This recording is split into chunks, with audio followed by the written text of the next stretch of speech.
Hi, I'm Luke Mathews, professional triathlete, head coach at Iconics Coaching, and now a newly Mediclinic Perform ambassador. Here today to speak to Dr. Alan, and I'm the one asking the questions instead of him being fired by questions by every athlete that comes in to see to him. Today it's going to be me asking the questions. And I guess the first big one should be, how are you feeling about 70.3 Mallorca coming up this weekend? Saturday, five days to go. Yeah. Good, I think actually. We did Amsterdam last year, and I think if I recall correctly, it was from about a month out. I'd got over the training, and I was like, I just wanted the event to come. Yep. Whereas this time around, I think I've trained. I actually found it a little bit difficult to get cracking earlier this year. There were a few little setbacks, and so I think I feel maybe a little bit more, not as over it, should I say. So do you feel maybe you're a bit more undertrained but better prepared this time than overtrained and in a bad place compared to It's a good question, because it's a bit of a balance between the two. I think I actually feel like I'm almost as trained. Okay. I kind of feel as fit, and just maybe in a slightly better position. Maybe I kind of managed the training times a little bit better.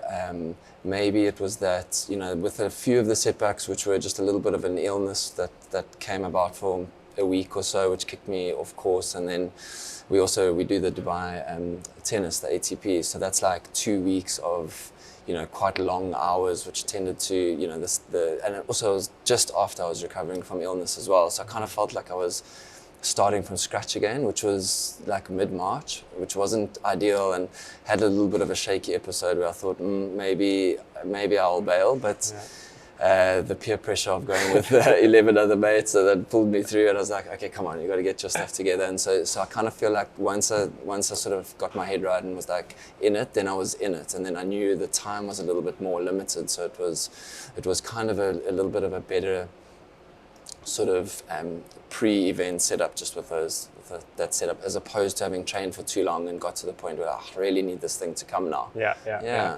It's. I mean, you mentioned it there. It's like timings. Obviously, you have a very demanding job, and you have a family, right? You're a father of 2. So how do you make the time? Where do you find the time?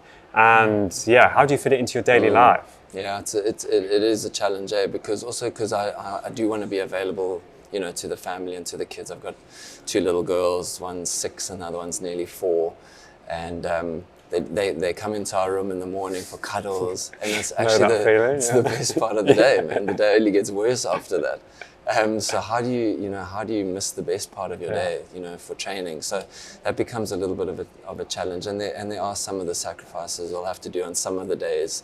Those are the days you're going to miss some of the cuddles. But then also at the end of a long working day, if you haven't done the training in the morning and you've got to fit it in that day, then coming home after work, and then it's straight into bath time and sort of bedtime routine. You haven't seen them all day, you want to see them, and then you've got to kind of try and do that, and then try and train after that, and you're quite tired at the end of the day, man. And also you want to sit down with your wife for dinner, and it's important, because now you want to just have a glass of wine and chat and catch up on the day. So it's this delicate, balancing act of trying to not let it affect the family too much, but trying to hack it into the day there's somewhere, because I think everybody's got the excuse of time. We're all pressed for time. We've all got work and family and other commitments, but if we allow time to be the excuse, then we would not really do anything. So maybe it means just getting up, unfortunately, a little bit early in the morning. I'm really not a morning person. I'd struggle to get up. You're a triathlete and you're not a morning person. It's hard. Exactly, bro. Tell me about it. The only thing that I'd struggle not to get up for is surfing. That's the one. That's not a problem. Doesn't happen very often here. Or it's not good enough to get up for, right? To get up and go for a run or for a cycle, it's a push, So it's like, and I think it's cool in a way, because that alarm goes off, and the first thing you have to do is sit up.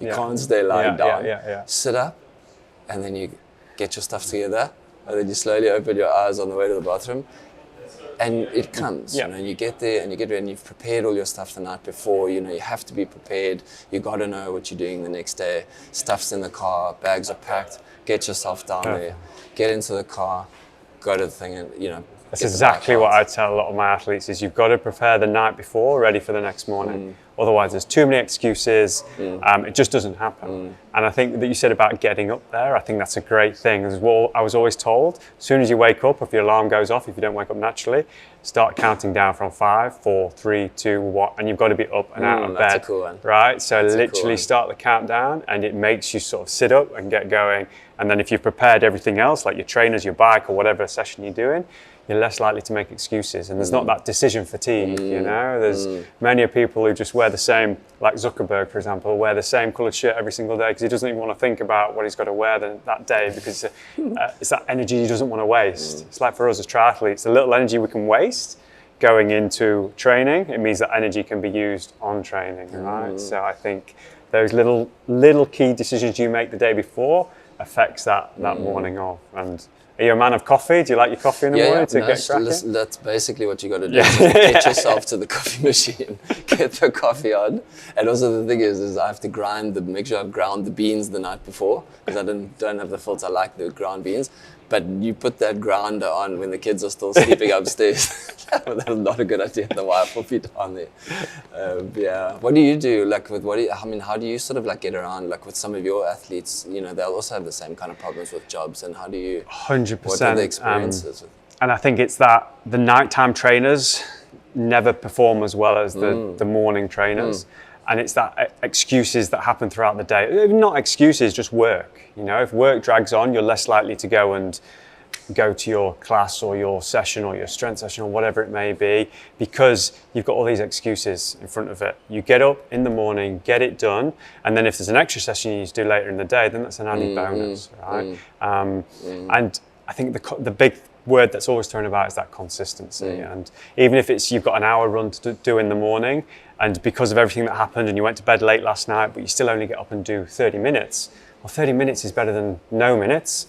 It's not quite 60 minutes, but at least it's something. And if we do that over the weeks and the months and the years, it all adds up, right? And it's a hard thing to see. You've not been defeated if you don't do the actual session that was set, right? And I think that's a big mindset people have to get out of. Even if it's a hard-powered bike set, and you reduce the powers because you just don't have it in you on that morning because the kids slept badly or you went to work a work dinner and you stayed up late or whatever. So I think people have got to stop being hard on themselves. It's not making excuses as in I couldn't do it every single day, but something is always better than absolutely nothing, in my opinion. And it's quite good as well, just in terms of, I think, just having something, you know, that you're training towards or training for. It's often that I'll go through that, you know, with patients, with whatever it is that they want to do, is sometimes it's helpful just to enter something. Yes. That you've got something, you know, to train for, because then that is what gets you out of the bed. Yeah, that bounce out of bed, gets you off the, you know, couch. You often don't really feel like doing it. Like, let's be honest, and that's helpful, I think, for people to know, is that it's like a lot of times you don't actually feel like doing it. Yeah. Are That's we normal. super excited to go for a run? Not all the time, really. But how good you feel after you've done it, and then you've you've proven something to yourself. You feel good because you made the right decision. You didn't make the decision to stay on the couch. You got up. You knew it was tough. The first kilometer you're plodding along, and then you sort of start to get into it, and then you get a little bit of the endorphins kicking in, and maybe you got some tunes playing, and then you have a nice run. You get back, and you're like, oh, okay, the day's good now. Ticks it off. And then in my opinion, you're a better father, you're a better husband, you're better at work because you've done something for yourself in the morning as well. Totally, and then you're in it, because then you've done your thing. Like, I'm happy now, I've got it done. Now I'm in, like I'm present. Exactly. No, 100%. And why Mallorca?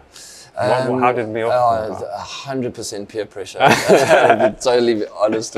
Picking a race and peer pressure, it's a win-win. 100%. Well, you're either going to get injured or you're going to have a great race, you know, because you're under so much pressure. No, it was my friendship group. One of my friendship groups here. We're all into at the moment into just triathlon stuff.